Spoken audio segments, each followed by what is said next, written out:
السلام علیکم ویورز، آج کی ویڈیو ہے زاویہ کے بارے میں۔ یہ کتاب ہے اشفاق احمد کی زاویہ۔ اس کا پہلا سبجیکٹ ہے بہروپ، جس میں اشفاق احمد نے ایکسپلین کیا ہے کہ زاویہ کیا چیز ہے۔ اس کے بعد اس نے اپنی ایک کہانی سنائی ہے کہ کس طرح میں پریشان حال تھا، مجھے دکھ تھا، غمگین تھا، دل و دماغ پہ بوجھ تھا، اور میں پیر کے پاس گیا، اس نے کس طرح میری رہنمائی فرمائی۔ اس کے بعد ایک بہروپیہ کی کہانی ہے کہ کس طرح وہ اورنگزیب عالمگیر بادشاہ کو چیلنج کرتا ہے، شرط لگاتا ہے، اور شرط وہ جیت بھی جاتا ہے، اور اس کے ساتھ جو بات جیت ہوتی ہے وہ اس نے بیان کیا ہے۔ اس کے بعد اس نے زاویہ کی تعریف بیان کی ہے، زاویہ کی تشریح کی ہے کہ زاویہ کیا چیز ہے۔ انشاءاللہ بہت ہی زبردست قسم کی ویڈیو ہے، بہت زبردست سبجیکٹ ہے۔ جو لوگ دلوں میں بوجھ اٹھائے پھرتے ہیں اور ان سے اٹھایا بھی نہیں جاتا، تو ان کے لیے بہت زبردست ویڈیو ہے۔ آگے بھی انشاءاللہ میں نے یہ سلسلہ شروع کیا ہے، مزید بھی اس کی ویڈیو میں بناؤں گا، آخر تک دیکھیے گا، انشاءاللہ فائدہ ہوگا، دل و دماغ ریلیکس ہو جائے گا، فریش ہو جائے گا، اور اپنے آپ کو ہلکا پھلکا آپ لوگ محسوس کریں گے انشاءاللہ۔ تو اگر ویڈیو آپ لوگوں کو اچھی لگی کہ اچھی ہے، تو ہر اچھی بات پلانا بھی صدقہ جاریہ ہے۔ اپنے یار دوستوں کے ساتھ اس کو شیئر کریں اور سبسکرائب ضرور کریں، لائک بھی کریں، تاکہ میرا بھی حوصلہ بندہ رہے اور میں مزید اس طرح کی ویڈیو بناتا رہوں انشاءاللہ۔ چلیے چلتے ہیں اپنے سبجیکٹ کی طرف، شروع کرتے ہیں اللہ کے نام سے۔ ایک بڑی برسات کا ذکر ہے۔ آسمان سے ڈھیروں پانی برس رہا تھا اور میری کیفیت اس طرح تھی کہ جیسے میرے دل کے اندر بارش ہو رہی ہے۔ کچھ ایسا ہی مینا بستی کے اوپر بھی برس رہا تھا۔ میں تھوڑا سا زخم خوردہ تھا۔ اس زخم کا مداوا میرے پاس نہ تھا، ماں سوائے اس کے کہ میں ڈیرے پر چلوں اور اپنے بابا کی خدمت میں اظہار کروں۔ بات یہ تھی کہ میرے ایک بہت ہی پیارے دوست جو میرے ساتھی بھی تھے، وہ افسانہ نگار تھے اور کالم بھی لکھتے تھے۔ انہوں نے کالموں میں میری بڑی کچائی کی تھی، اور جب کالم نویس رکھتا ہے تو جس کی کچائی ہوتی ہے، اس کے پاس کوئی اخبار نہیں ہوتا جس میں وہ جواب الجواب لکھ سکے۔ وہ بیچارہ غمزدہ ہو کر گھر بیٹھ جاتا ہے۔ میرے ساتھ بھی انہوں نے کچھ ایسا ہی کیا تھا، اور تابڑتوڑ 3-4 سخت حملے کیے تھے۔ میں اپنے دکھ کا اظہار کرنے کے لیے ڈیرے پر چلا گیا اور بابا جی سے کہا، میں بڑا دکھی ہوں اور اس بات کی مجھے بڑی تکلیف ہے۔ اس شخص نے جو میرے بظاہر دوست ہیں، ہم سے محبت کے ساتھ ملتے ہیں اور ٹی وی ہاؤس میں ایک دوسرے کا ساتھ بھی دیتے ہیں، اور لوگوں کو پتہ بھی نہیں چلتا کہ وہ اس طرح کی کارستانی میرے لیے کر سکتا ہے۔ پھر یہ کیا ہے؟ انہوں نے کہا، او پتر،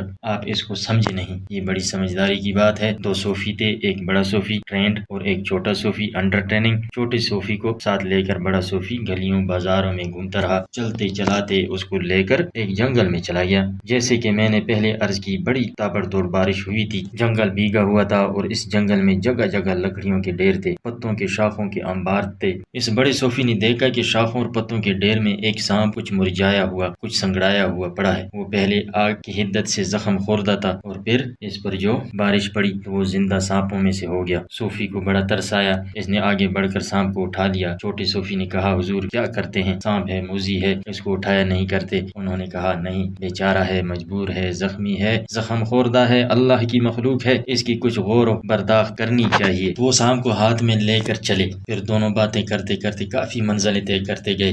جب ٹھنڈی ہوا لگی جھولتے ہوئے سانپ کو تو اسے ہوش آنے لگا، اور جب ہوش آیا تو طاقتور ہو گیا تو اس نے صوفی صاحب کے ہاتھ پر ڈس لیا۔ جب ڈسا تو انہوں نے سانپ کو بڑی محبت اور پیار کے ساتھ درخت کے جڑ کے پاس رکھ دیا، کیونکہ وہ اب ایک محفوظ جگہ پر پہنچ گیا ہے۔ اب یہ یہاں پر آہستہ آہستہ اپنے آپ کو ریوائیو کر لے گا، جہاں بھی اس کا دل لگا ہوگا چلا جائے گا۔ چھوٹے صوفی نے کہا، دیکھیں سر، میں نے کہا تھا نا یہ موذی جانور ہے، آپ کو ڈس لے گا، پھر کیوں ساتھ اٹھا کے لے جا رہے ہیں؟ آپ تو بہت دانش مند ہیں، مجھے سکھانے پر مامور ہیں۔ تو انہوں نے کہا، ڈسا نہیں، اس کے شکریہ ادا کرنے کا یہی طریقہ ہے۔ سانپ اسی طرح شکریہ ادا کیا کرتے ہیں جو تمہارے خلاف لکھتا ہے، اس کا شکریہ ادا کرنے کا یہی طریقہ ہے، تم ناراض نہ ہو۔ میرے دل پر بڑا بھاری بوجھ تھا، دور ہو گیا اور میں بالکل ہلکا پھلکا ہو گیا۔ تو خواتین و حضرات، یہ ڈیرے خانقاہیں یا جن کو تکیے کہہ لیں، یہ اسی مقصد کے لیے ہوتے ہیں کہ دل کا بوجھ جو آدمی سے خود اٹھائے نہیں اٹھتا، وہ ان کے پاس لے جائے اور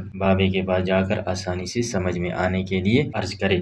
فرض کریں ماڈرن دنیا میں کسی قسم کا ایک ڈیرا ہو جس میں کوئی فزیاٹرسٹ بیٹھا ہو لیکن وہ فیس نہ لے، یا سائیکالوجسٹ ہو جس کے پاس وہ بینچ نہ ہو جس پر لٹا کر انالائسس کرتے ہیں، بلکہ بچانے کے لیے صف ہو، اس پر ایسا سامان ہو کہ آمنے سامنے بیٹھ کر بات کر سکیں۔ تو ان ڈیروں کو، ان تکیوں کو شمالی افریقہ میں، الجزائر میں، تیونس میں زاویہ کے نام سے یاد کیا جاتا ہے۔ ان کو زاویہ کہتے ہیں، کچھ رباط بھی کہتے ہیں وہاں پر، لیکن زاویہ زیادہ مستعمل ہے۔ حیران کن بات ہے، باوجود باوجود اس کے کہ زاویہ ایک خاص اسم و ظرف مکان ہے شمالی افریقہ کا، لیکن اندلس کے زمانے میں اندلس کی سرزمین پر زاویے نہیں تھے۔ تیونس الجزائر میں رباط تھے۔ یہاں صوفی لوگ بیٹھ کر لوگوں کو، آنے جانے والوں کو ایک چھت فراہم کرتے تھے، رہنے کے لیے جگہ دیتے تھے، کھانے کے لیے روٹی پانی دیتے تھے۔ کچھ دیر لوگ بیٹھتے تھے، دکھی لوگ آتے تھے، اپنا دکھ بیان کرتے تھے اور ان سے شفا حاصل کر کے ڈائلاگ کرتے تھے۔ سچ مچ جو سائیکالوجسٹ کہا کرتے ہیں وہ مہیا کرتے تھے۔ ہم نے بھی اسی تقلید میں پروگرام کا نام زاویہ رکھا ہے۔ اس لحاظ سے تو مجھے تھوڑی سی شرمندگی ہے کہ اصل زاویہ نہیں ہے، نقل بمطابق اصل ہے، لیکن اسپرٹ روح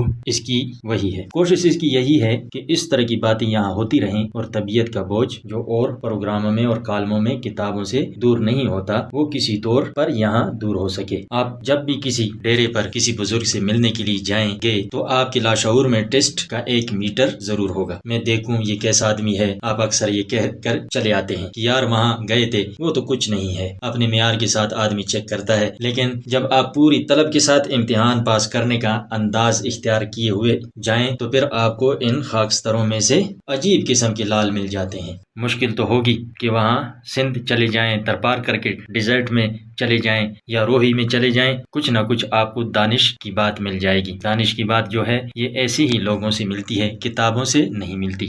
تو میں یہ عرض کر رہا تھا کہ زاویہ باوجود اس کے کہ یہ اصل زاویہ نہیں ہے، لیکن اس کی خوبی، اس کی اسپرٹ ویسی ہی رکھنے کی کوشش کی گئی ہے۔ اسپرٹ سے یاد آیا کہ اورنگزیب عالمگیر کے دربار میں ایک بہروپیہ آیا اور اس نے کہا باوجود اس کے کہ آپ رنگ اور آمش گانے بجانے کو برا سمجھتے ہیں شہنشاہ معظم، لیکن میں فنکار ہوں اور ایک فنکار کی حیثیت سے آپ کی خدمت میں حاضر ہوا ہوں اور میں بہروپیہ ہوں۔ میرا نام کندن بہروپیہ ہے اور میں ایسا بہروپ بدل سکتا ہوں کہ شہنشاہ معظم جن کو اپنے تبہر علمی پر ناز ہے دھوکہ دے سکتا ہوں اور میں غچہ دے کر بڑی کامیابی کے ساتھ نکل جاتا ہوں۔ اورنگزیب عالمگیر نے کہا یہ بات تو ذی اوقات ہے، میں تو شکار کو بھی کار بیکار سمجھتا ہوں، یہ تم جو چیز میرے پاس لائے ہو اس کو میں کوئی اہمیت نہیں دیتا۔ اس نے کہا نہیں صاحب، ہاتھ کنگن کو آرسی کیا، آپ اتنے بڑے شہنشاہ ہیں اور دانش میں اتنا اپنا خوب اپنا جواب نہیں رکھتے، میں بیس بدلوں گا، آپ پہچان کر دکھائیے۔ تو انہوں نے کہا منظور ہے۔ اس نے کہا حضور آپ وقت کے شہنشاہ ہیں، اگر تو آپ نے مجھے پہچان لیا تو میں آپ کا دینی دار ہوں، لیکن اگر آپ مجھے پہچان نہ سکے اور میں نے ایسا بیس بدلا تو میں آپ سے 500 روپیہ لوں گا۔ ظاہر ہے اس وقت 500 روپے بہت ہوں گے۔ شہنشاہ نے کہا ٹھیک ہے، 500 میرے لیے کچھ نہیں ہے، منظور ہے، جاؤ۔ تو شرط طے کر کے چلا گیا اور پھر سوچنے لگا، گھر جا کر بھی پریشان ہوا کہ میں شیخی میں ایسی شرط بد کر آ گیا ہوں، میں کون سا ایسا روپ بدلوں کہ بادشاہ کو پتہ نہ چلے۔ پھرتا پھراتا تحقیق و تفتیش کرتا رہا، لوگوں سے پتہ چلا اورنگزیب عالمگیر ساؤتھ انڈیا میں مرہٹوں پر اور بہیمنی سلطنتوں پر اکثر حملے کیا کرتا تھا۔ انہوں نے کہا یہ سال چھوڑ کر اگلے سال پھر ان پر حملہ کرے گا۔ یہ خبر بہروپیے کو جو وقائع نگار تھے انہوں نے بتائی۔ اس نے کہا ٹھیک ہے، چنانچہ وہ یہاں سے باپیادہ سفر کرتا ہوا اس مقام پر پہنچ گیا جہاں بہیمنی سلطنت تھی۔ وہاں جا کر اس نے ایک بزرگ کا روپ دھارا، داڑھی بڑھا لی، سبز کپڑے پہن لیے، بڑے بڑے من کے گلے میں ڈال لیے اور اللہ کی یاد میں ایسا مستغرق ہوا کہ بڑی دیر تک بہت دور تک لوگوں کو اپنے اس شہر میں مبتلا کرتا رہا۔ ارد گرد کے لوگ جو تھے بابا پیر کی محبت میں گرفتار ہو گئے، لوگ آنے لگے اور طرح طرح کے چڑھاوے چڑھانے لگے جیسا کہ ہمارے یہاں کا رواج ہے۔ دور دور تک اس کا نام آنے لگا، لیکن وہ بڑی استقامت کے ساتھ سال بھر اس ریاضت میں مصروف رہا جو بزرگ کیا کرتے تھے۔ ایک سال کے بعد جب اپنا لاؤ لشکر لے کر اورنگزیب عالمگیر ساؤتھ انڈیا پہنچا اور پڑاؤ ڈالا تو تھوڑا سا وہ خوف زدہ تھا، اور جب اس نے مرہٹوں کے پیشوا پر حملہ کیا تو وہ اتنی مضبوطی کے ساتھ قلعہ بندتے کہ اس کی فوجیں توڑ نہ سکیں۔ پریشانی کا عالم ہو گیا اور یقین ہو گیا کہ شاید اس کو ناکام لوٹنا پڑے اور اس کی حکومت پر برا اثر پڑے۔ چنانچہ لوگوں نے کہا یہاں ایک درویش ولی اللہ رہتے ہیں درخت کے نیچے، آپ ان کی خدمت میں حاضر ہوں اور ان سے جا کر ڈسکس کریں، پھر دعا کریں اور پھر ٹوٹ پڑیں۔ شہنشاہ پریشان تھا، بیچارہ بھاگا گیا ان کے پاس، سلام کیا اور کہا حضور میں آپ کی خدمت میں ذرا۔ انہوں نے کہا ہم فقیر آدمی ہیں، ہمیں ایسی چیزوں سے کیا لینا دینا۔ شہنشاہ نے کہا نہیں عالم، اسلام پر بڑا مشکل وقت ہے، جیسے انسان بہانے کیا کرتا ہے، آپ ہماری مدد کریں، میں کل اس قلعے پر حملہ کرنا چاہتا ہوں۔ تو فقیر نے فرمایا نہیں کل مت کریں، پرسوں کریں، اور پرسوں بعد نماز ظہر۔ اورنگزیب نے کہا جی بہت اچھا۔ چنانچہ اس نے بعد نماز ظہر جو حملہ کیا اور ایسے زور کا کیا اور جذبے سے کیا اور پیچھے فقیر کی دعا تھی اور ایسی دعا کہ وہ قلعہ ٹوٹ گیا اور فتح ہو گئی۔ مفتوح جو تھے وہ پاؤں پڑ گئے۔ بادشاہ مرہٹوں کے پیشوا پر فتح مند کامران ہونے کے بعد سیدھا درویش کی خدمت میں حاضر ہوا، باوجود کہ وہ ٹوپیاں سی کے اور قرآن لکھ کر گزارا کرتا تھا، لیکن سبز رنگ کا بڑا سا امامہ پہنا تھا، بڑے زمرد اور جواہر لگے ہوتے تھے۔ اس نے جا کر امامہ اتارا اور کھڑا ہو گیا، دست بستہ کہ حضور یہ سب کچھ آپ ہی کی بدولت ہوا ہے۔ اس نے کہا نہیں، جو کچھ کیا اللہ نے کیا ہے۔ انہوں نے کہا کہ آپ کی خدمت میں کچھ پیش کرنا چاہتا ہوں حضور۔ درویش نے کہا نہیں، ہم فقیر لوگ ہیں۔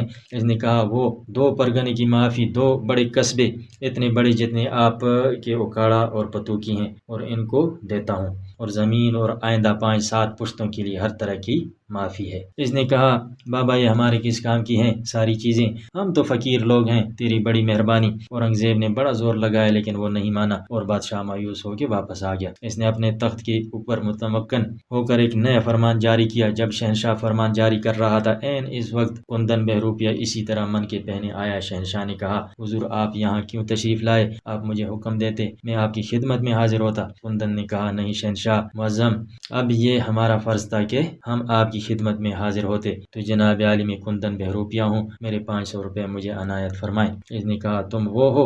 اس نے کہا ہاں وہی ہوں جو آج سے 1.5 برس پہلے آپ سے وعدہ کر کے گیا تھا۔ اورنگزیب نے کہا مجھے 500 روپے دینے میں کوئی اعتراض نہیں ہے، میں آپ سے یہ پوچھتا ہوں جب میں نے آپ کو 2 پرگنے اور 2 قصبے کی معافی دی، جب آپ کے نام اتنی زمین کر دی، جب میں نے آپ کی 7 پشتوں کو یہ رعایت دی کہ اس میری مملکت میں جہاں چاہیں جس طرح چاہیں رہیں، آپ نے اس وقت کیوں انکار کر دیا؟ یہ 500 روپیہ تو کچھ بھی نہیں۔ اس نے کہا حضور بات یہ ہے جن کا روپ دارا تھا ان کی عزت مقصود تھی، وہ سچے لوگ ہیں، ہم جھوٹے لوگ ہیں، یہ میں نہیں کر سکتا تھا کہ روپ سچوں کا داروں اور پھر بھی ایمانی کروں۔ سبحان اللہ۔ لگتا ہے کہ یہ کچھ نہ کچھ سبق ہے، کچھ فائدہ ہے، تو برائے مہربانی ہر اچھی بات کسی کے ساتھ شیئر کرنا صدقہ جاریہ ہے، اسے شیئر کریں